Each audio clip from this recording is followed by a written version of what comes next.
So many of you guys have asked me to make tutorials, and I'm finally starting. I am Egomi, and this is how I made my most popular beat, Headless.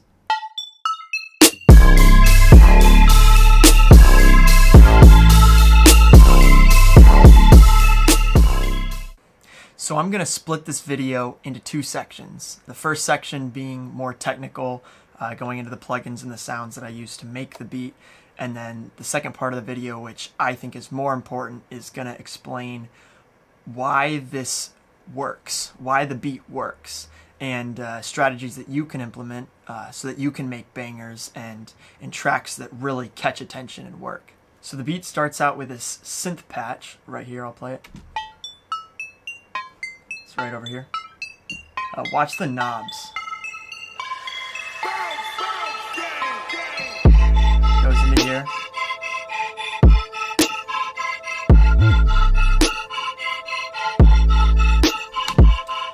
So I have on two separate tracks these two synths right here. It's actually the same synth patch. It's just that this second one here is running through a volume LFO. So if I bypass that and then play this, you can hear it. It's basically the same as the first patch.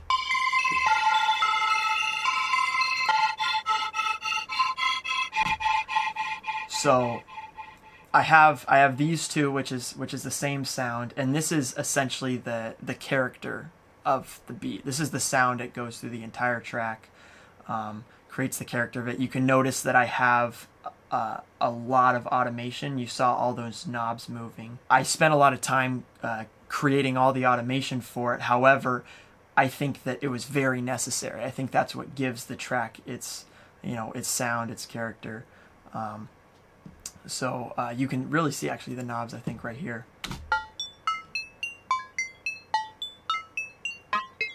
So yeah, watch these.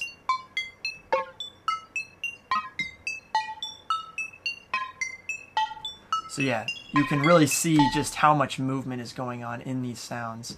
I think that's really important, especially when you have so few sounds like in this track. There's not a lot of different layers, so adding characteristic to some of the tracks I think is really important. Next I have the drums, so let me add those.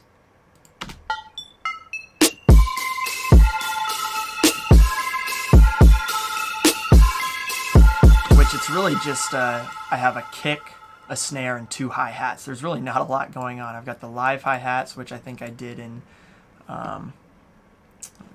Studio Drummer. Yeah, so that's a really good plugin. I like that. And then it's just a standard kick, a snare, and a hi-hat sample. So there's not a lot of percussion or anything going on. And then after that, I added the bass. Let's see, what I make that in? Serum.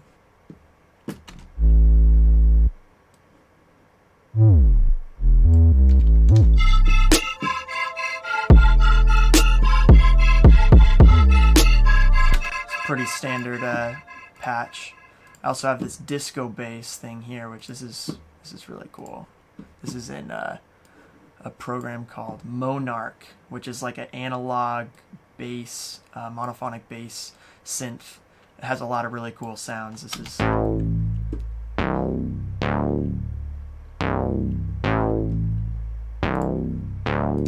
I ran this one through like some stereo plugins and a couple of other plugins just to kind of change up the sound. Originally it sounded like this.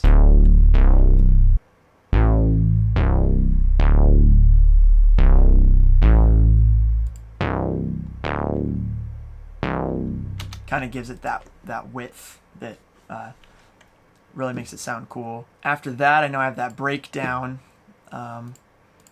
in that second verse, which has the 808. The 808 comes in, so it comes in right here.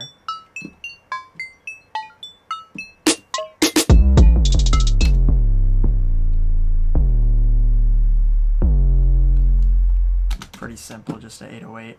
And then the last sound that I have in this track is this this little synth pad thing. It's like a little bell thing right here.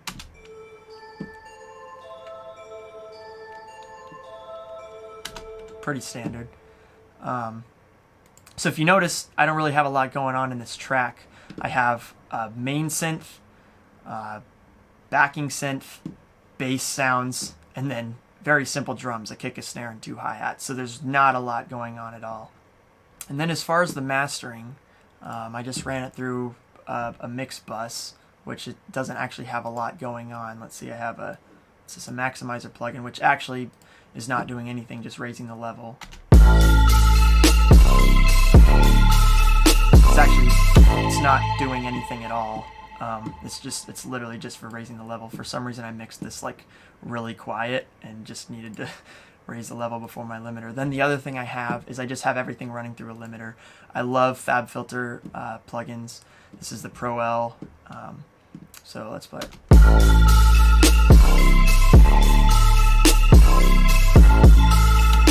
So I'm cutting, looks like 7 decibels, which that's actually a lot of limiting, which I guess normally I probably wouldn't use this much, but I mean, I don't know, whatever sounds good.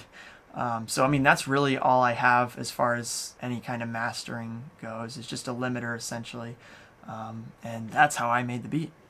So now on to the second and I think the most important part of this video, which is why does this track work and what steps can you take to make records that really catch people's attention and work well. And I think I did that with 2 strategies.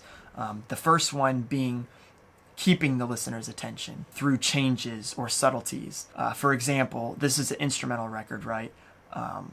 So there's no vocals on it. If I had a rapper on it, the rapper would be keeping the listener's attention through their lyrics or their melodies or whatever. So is a singer. But this is instrumental, so I had to use just the music in order to keep the listener's attention. And lots of times it's easy to lose people's attention because attention span is so short nowadays, 30 seconds, 15 seconds, whatever. So I know at the beginning of this video I showed you this main synth, which is spread across these 2 tracks. These 2 synths. How I showed you there's so much automation going on, the knobs changing, stuff like that. It's all just part of keeping the listener's ears fresh and keeping the sound fresh. Whether you're downloading loops from Splice, chop them up or pitch them or do whatever it takes to keep it fresh as it goes along and not just be the same loop over and over. In the same way, my drums, I don't just have a standard beat that's going through the entire song. There's change ups in the drums. There's times where the drums cut out and then come back in. Even with the bass, that bass sound, there's times where the bass will go up and down and wave. And I think that's what keeps the listener's attention through the entire 3 minutes of the track, especially because in the example of this main synth, if you look at it, it's going through the entire song. It doesn't really ever cut out. It's constantly going, and so it's like, how do you keep from the listener getting fatigued of that synth, and in fact maybe even want to listen to the whole song on loop or on repeat or something like that? And that's just changes, I think, is very important. And I'm not saying constantly having change ups or crazy things, but just subtle things sometimes, ear candy. And then the second strategy I implemented is proper sound choice. I think sometimes people settle when they're choosing sounds, especially when it comes to drums, but also synths. I think a lot of times they'll just say, that's good enough, or that's a good enough sound. But I really think that being patient and choosing your sounds is critical. For example, this main synth, again, I spent a lot of time creating this synth patch to be very intriguing, a very intriguing sound. And likewise, that it's just one kick and one snare, but I wanted to make sure there were kicks and snares that punch. And it's just 2 hi-hats, but I have purpose for both of those hi-hats, and they're very, they catch the listener's attention when they come in and everything. And I would say really the only sound in here that isn't very attention grabbing is this backing synth, this thing. It's a pretty standard sound, but because there's so many other things that catch your attention, that's okay to fill in the background. But even then, I have my drums, my bass, my main synth or my main whatever sound is catching the listener's attention that I really tried to perfect. And I think that's important to creating a song that really works, or a beat or an instrumental track that really, really works. So those are two strategies that I implemented when creating this beat. And I hope you learned something from watching this, and that you can apply this to your production as well. I really think it's useful stuff. If you did learn something and you are applying it, let me know. DM me or comment in the YouTube comments. I read them.